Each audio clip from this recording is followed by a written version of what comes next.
Bonjour à tous et bienvenue dans ce webinaire pour améliorer votre stratégie de tarification. Je vous informe que ce webinaire est un webinaire de niveau 2 et que nous vous recommanderons, avant de suivre ce webinaire, d'avoir suivi le webinaire sur les basiques de PriceLabs pour avoir mis en place de façon correcte tout ce qui va être votre prix de base, prix minimum, les durées minimum de séjour, etc. Dans la présentation d'aujourd'hui, nous nous pencherons sur donc les points suivants. On va venir regarder un petit peu tout ce qui va être indicateur de performance. Je vais vous expliquer également comment fonctionnent les données sur le quartier. Et ensuite, on ira voir les KPI ou les indicateurs clés de performance pour que vous puissiez détecter finalement où se trouvent les opportunités de croissance. Ce webinaire se divise en deux parties. La première, c'est cette vidéo préenregistrée au cours de laquelle donc, je vais vous expliquer tout ce que je viens de vous dire. Et il y aura une deuxième partie avec une personne en direct pour répondre à vos questions. Si vous avez des questions tout au long de cette présentation, n'hésitez pas à utiliser la boîte à questions qui se trouve sur votre écran pour venir les poser. Et à la fin de la vidéo, une personne viendra vous y répondre en direct en vous montrant donc les différentes options qui sont disponibles, etc. Je vous remercie. Penchons-nous à présent sur les métriques de performance que vous allez pouvoir retrouver à la fois sur le tableau de bord des prix et également sur le multicalendrier. Ces indicateurs vous permettent de comprendre un petit peu la performance de vos logements par rapport à celle du marché et venir décider si on a besoin de venir modifier certains paramètres afin de venir améliorer nos performances par rapport à celle du marché, ou si nous avons une performance qui est bien supérieure à celle du marché, de venir peut-être éventuellement rehausser notre prix de base ou venir apporter certaines modifications à notre stratégie.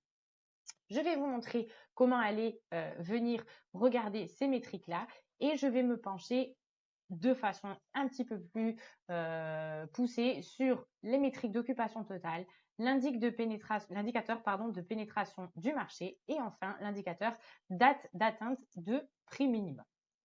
Si je me rends dans PriceLabs et que je vais voir mes logements, je vais retrouver ici sur mon tableau de bord des prix, sur la droite, 3 colonnes qui me permettent de venir comparer le taux d'occupation de mon logement face à celui du marché sur les prochains 7, 30 et 60 jours. Si je place mon curseur ici sur le taux d'occupation, je vais avoir l'indication sur quel est le taux d'occupation de mon logement, ici 71% sur les prochains jours, face à celui du marché qui est à 44%. Très rapidement, je peux identifier quels logements vont mieux ou moins bien que le marché grâce à cette information-là. Ici, il s'agit du taux d'occupation total, c'est-à-dire que nous prenons en compte toutes les dates non disponibles par rapport aux dates, toutes les dates indisponibles sur la totalité des dates disponibles sur cette période-là. Donc, si on a ici un certain nombre de dates occupées sur les 7 prochains jours ou non disponibles, on va calculer le taux d'occupation en fonction de cet indicateur ici. Nous avons un code couleur ici qui va vous permettre d'identifier rapidement quels logements vont beaucoup mieux que le marché, en ligne avec le marché, mieux que le marché ou beaucoup moins bien que le marché. Si les chiffres que vous voyez ici apparaissent en bleu, comme c'est le cas sur ce logement-là, c'est que mon taux d'occupation est bien supérieur à celui du marché, plus de 20% au-dessus du taux d'occupation du marché. Si les chiffres apparaissaient en vert, ce qui n'est pas le cas ici, c'est que j'ai un taux d'occupation qui est supérieur à celui du marché, jusqu'à plus 20%. Si les chiffres apparaissent en jaune, comme c'est le cas ici, c'est que j'ai un taux d'occupation qui est en ligne avec celui du marché ou légèrement en dessous de celui du marché. Et enfin, si les chiffres apparaissent en rouge, ce qui est le cas ici, c'est que votre taux d'occupation est bien inférieur à celui du marché. Si jamais vous avez pas mal de dates bloquées, etc. sur vos logements et que vous souhaitez observer le taux d'occupation sur les dates réellement disponibles en excluant les blocs, vous pouvez ici en cliquant sur le bouton ajouter des métriques, modifier ce taux d'occupation total par un taux d'occupation ajusté. Et de cette façon, nous ne prendrons en compte que les dates qui sont réellement disponibles à la réservation. Si jamais vous avez un doute sur comment on calcule les indicateurs, la différence entre occupation et occupation ajustée, si vous placez votre curseur sur le petit i ici, vous aurez l'indication du détail de calcul ici. Ce que je vais faire maintenant, c'est rajouter certaines métriques. Je vais rajouter donc les dates atteignant le prix minimum et je vais également rajouter ici l'indice de pénétration du marché. j'actualise mes changements, la page va se recharger et vous allez donc voir que j'ai 2 nouvelles métriques qui sont apparues sur le côté de mon écran. Donc si je glisse ici et que je remonte, je vais retrouver donc mes indicateurs ici. Ce que je peux constater ici, c'est que sur les 15 prochains jours, 20% de mes dates sont à mon prix minimum. Si ici, ce chiffre est un petit peu élevé, comme on peut avoir par exemple ici, c'est que potentiellement votre prix minimum n'est pas le plus adapté possible. Donc, si vous êtes constamment à votre prix minimum, il faudra peut-être éventuellement soit réviser la différence que vous avez entre votre prix de base et votre prix minimum, soit venir regarder ce qui se passe. Est-ce qu'on est sur une période de faible demande, une période sur laquelle on a peu de réservations sur le marché, auquel cas on a besoin d'être à notre prix minimum, ou est-ce que mon prix minimum est incorrect? L'indicateur de pénétration du marché, qui se calcule en divisant le taux d'occupation de votre logement par rapport au taux d'occupation de votre marché, vous indique ici également si vous avez une performance supérieure à celle du marché et si oui, de combien, ou si elle est inférieure, et donc de venir pouvoir appliquer les ajustements nécessaires afin de maximiser vos performances face à celles de votre marché. N'hésitez pas à venir cliquer ici, à venir jouer avec les différents indicateurs. Attention cependant à ne pas rajouter trop d'indicateurs pour ne pas avoir ici un nombre d'informations trop important qui finalement polluerait un petit peu votre analyse et venir ici rajouter vraiment les informations dont vous allez avoir besoin. Comme je vous indiquais tout à l'heure, ces indicateurs de performance sont disponibles sur le tableau de bord des prix. Ils sont également disponibles sur le multi-calendrier. Pour accéder au multi-calendrier, vous cliquez sur Dynamic Pricing et ensuite multi-calendrier. Depuis le multi-calendrier, tout comme sur le tableau de bord des prix, vous avez un bouton ici pour vous permettre d'ajouter des métriques, de modifier celles que vous avez, etc. Et encore une fois, si ici vous voulez voir plus d'informations, moins d'informations apparaître, il vous suffit de cliquer sur ce bouton qui vous permet de changer ici les informations que vous allez pouvoir voir sur ce calendrier, sur ce multi-calendrier. Et donc, vous pouvez rajouter et enlever ces informations selon ce qui vous intéresse ici. Je me permets ici de rajouter une information. Donc, selon ce que vous voyez en termes d'indicateurs, est-ce que vous avez un taux d'occupation largement supérieur à celui du marché, largement inférieur? Cela peut vous mettre la puce à l'oreille sur quel logement on va pouvoir peut-être réviser notre stratégie, que ce soit en termes de tarification, mais également en termes de durée minimum de séjour. On va maintenant voir dans la partie données sur le quartier un petit peu comment venir analyser plus en profondeur et venir donc constater si nous avons besoin d'apporter des ajustements ou pas à notre stratégie. Passons maintenant aux données sur le quartier de vos annonces. Les données sur le quartier de vos annonces, elles sont disponibles au niveau du calendrier individuel de celle-ci. Vous pouvez également y accéder depuis le multi-calendrier. C'est un onglet extrêmement intéressant qui va vous permettre d'obtenir plus d'informations par rapport à votre marché et donc de venir contextualiser un petit peu la performance de votre logement par rapport à son marché. Si je suis dans un logement ici, je peux venir y accéder en cliquant ici sur les données sur le quartier. Quelles informations va-t-on retrouver ici? On va retrouver un graphique sur les prix futurs qui va me permettre de comparer ma tarification par rapport à celle de mon marché. Un graphique d'occupation qui va également me permettre de comprendre quelles sont les tendances en termes d'occupation sur le marché. On retrouvera ensuite quelques indicateurs essentiels sur les données historiques de votre marché. Et vous avez la possibilité, en descendant un petit peu plus bas ici, de venir sélectionner jusqu'à 10 logements concurrents et venir en extraire les tarifs au quotidien, ainsi que les durées minimum de séjour. Donc, nous allons commencer par la partie prix futur. Comme je l'expliquais précédemment, le graphique de prix futur vous permet de comparer vos tarifs par rapport à ceux de votre marché et donc de venir établir si le positionnement que vous avez mis en place à l'aide de votre prix de base et de votre prix minimum est correct par rapport à votre marché. La première chose que je vais vous recommander de modifier, c'est la sélection actuelle. Par défaut, vous aurez des logements de la même taille, une chambre en moins et une chambre en plus sélectionnées. Si ici, je souhaite comparer ma tarification uniquement face à celle d'autres 5 chambres, je peux faire bouger ici les petits cercles en fonction donc de ce dont j'ai besoin. Je clique ensuite sur appliquer et les données se rafraîchiront en fonction ici du type de logement que j'ai sélectionné. Sur ce graphique, je vais avoir plusieurs informations. Si vous n'avez pas encore commencé à synchroniser vos tarifs, vous aurez une ligne en pointillé, comme on peut avoir ici, qui vous montrera les tarifs que vous avez à l'heure actuelle. La ligne noire continue représente, donc celle qui s'appelle prix final, représente la tarification que vous avez dans PriceAds en fonction donc des éléments que vous avez renseignés ici. Et on va ensuite retrouver ici 3 couches de couleurs qui vous présentent à peu près 3 segments de marché. Les segments de marché, nous, on les divise en centiles. Des centiles, qu'est-ce que c'est? Si on remet le marché sur une base de 100, ici, on va vous montrer la tarification moyenne du 25e au 50e centile. Donc, du logement en position 25 jusqu'au positionnement 50. 0 étant le plus bas, 100 étant le plus haut.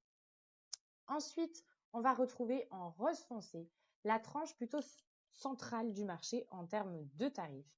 Et on va retrouver en rose pâle la partie plutôt haute du marché en termes de tarifs.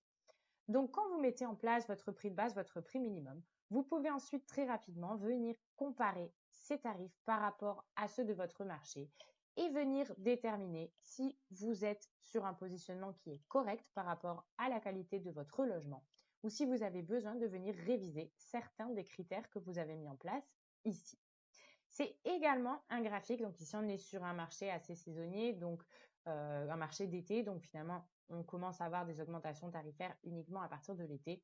Et sur le reste de l'année, on est sur quelque chose d'assez stable, assez statique ici. Mais si on est sur un marché, par exemple, urbain, etc., très rapidement, vous allez pouvoir détecter ces pics tarifaires et donc comprendre qu'il se passe quelque chose. Et vous avez l'information sur les événements et ou vacances qui se trouvent ici sur votre marché.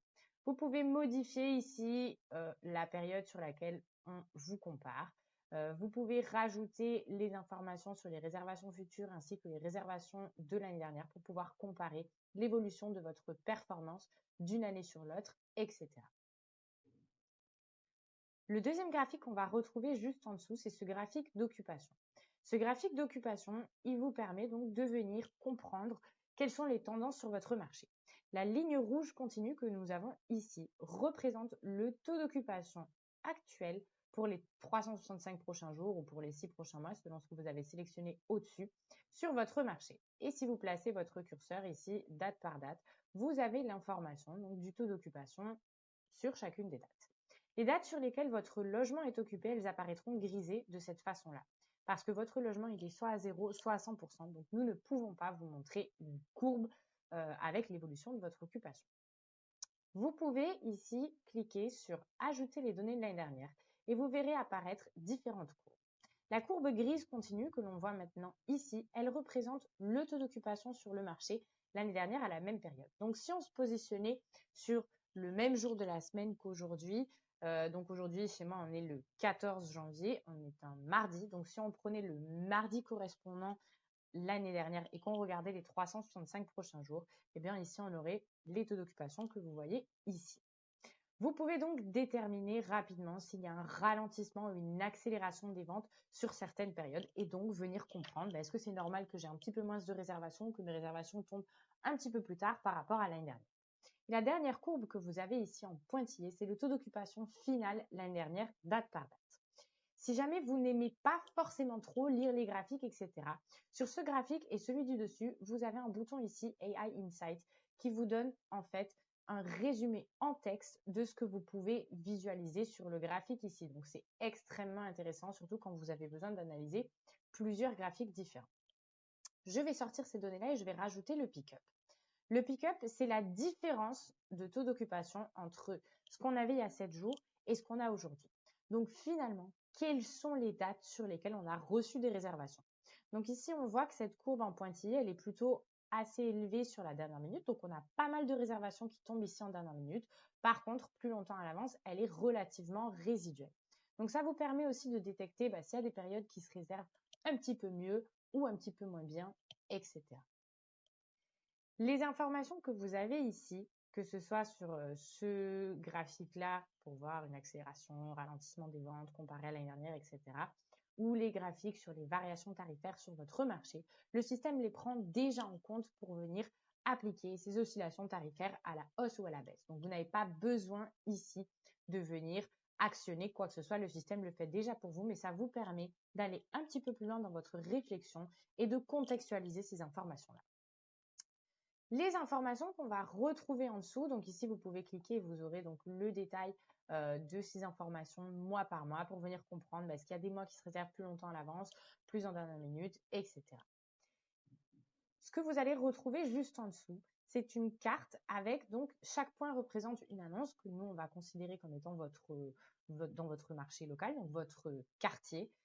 Ces annonces, elles sont classées par un code couleur, donc plus elles sont dans les tonalités de vert, plus elles sont sur des tarifs économiques, et puis plus elles sont sur des tonalités de rouge, plus on va être sur des tarifs élevés.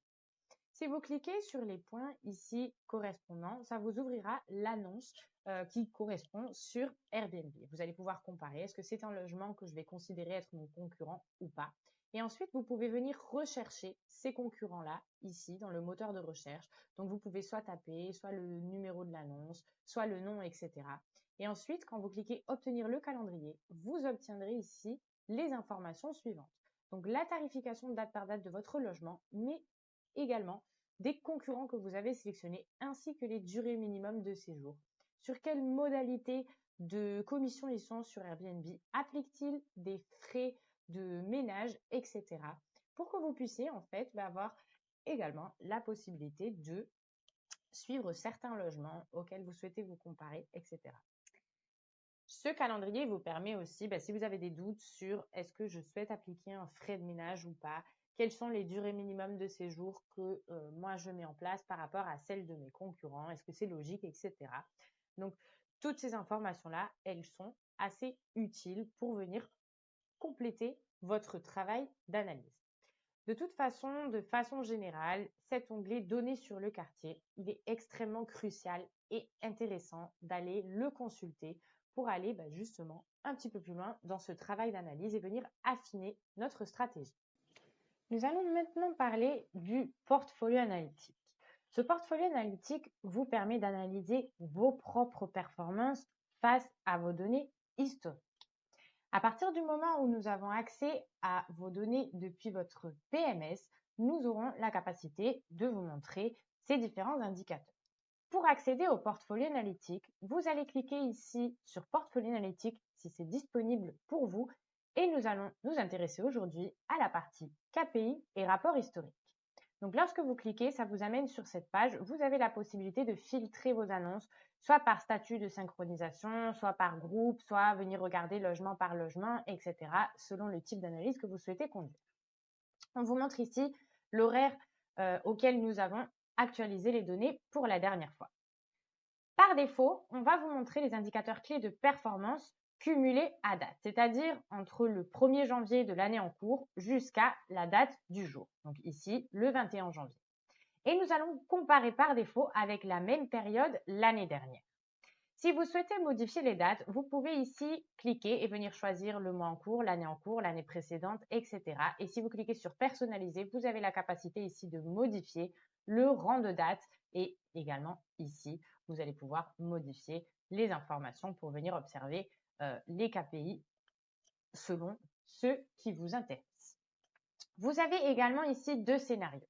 Soit on va vous montrer par défaut par date de séjour, c'est-à-dire toutes les réservations qui ont séjourné entre ces dates-ci, soit par date de création des réservations. Date de création des réservations, ça vous permet d'analyser toutes les réservations qui ont été créées entre deux dates, peu importe la période sur laquelle elles vont rester. Donc, si je choisis ici date de création, je vais avoir des données qui seront bien différentes à celles que j'avais précédemment. Puisque entre le 1er janvier et le 21 janvier 2025, ici, j'ai généré 467,7 000, je crois que c'est en dollars ou en euros, c'est pas très important, de revenus. Et ce que je peux voir, donc, c'est à quel prix moyen, le nombre de réservations, etc. Et la petite flèche que vous voyez ici en vert ou en rouge vous indique la différence par rapport à l'année passée. Si vous vous placez ici, vous allez voir que donc cette année, on a 467 702,5, ce qui représente une augmentation de 132 894,5 par exemple. Donc, si vous avez lancé une campagne spéciale de promotion, etc., ou si vous souhaitez observer l'impact de PriceLabs sur votre rythme de vente, vous pouvez le faire de cette façon-là. Ou si vous avez modifié un de vos paramètres au niveau de votre stratégie, etc. Je vais m'intéresser aux différents indicateurs que vous allez retrouver ici. Le premier, revenu, comme son nom l'indique, il vous présente en fait les revenus que vous avez générés. La durée moyenne de séjour, c'est en moyenne combien de temps reste un client dans mes logements. Donc ici, on est sur 3,41. Ça veut dire que on a à peu près entre 3 et 4 nuits de durée moyenne de séjour.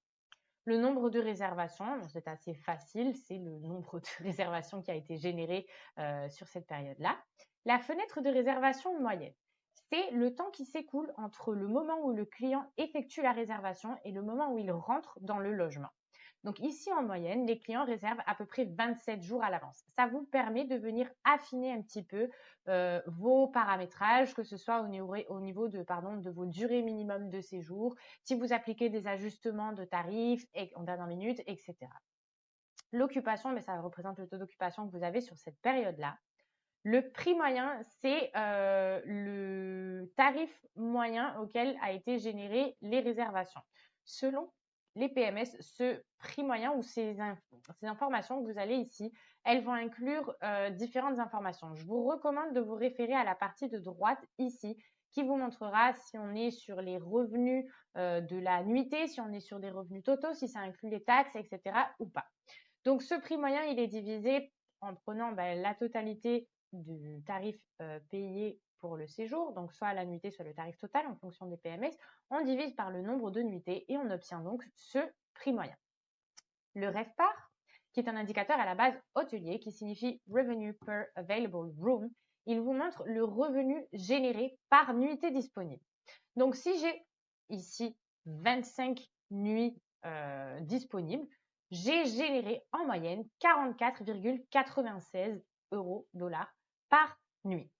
Il se calcule en venant multiplier le prix moyen par le taux d'occupation. Parce que si on observe que l'un ou l'autre des indicateurs, on n'a pas l'entièreté de l'information dont on a besoin pour venir conduire une analyse. Si l'année dernière, j'avais 3 logements et cette année, j'en ai 6, en toute logique, mon revenu devrait avoir augmenté.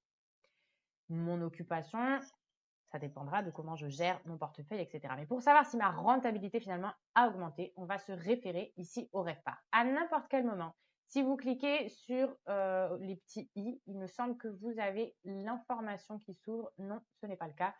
Vous avez juste un petit peu plus d'informations ici sur ces indicateurs-là.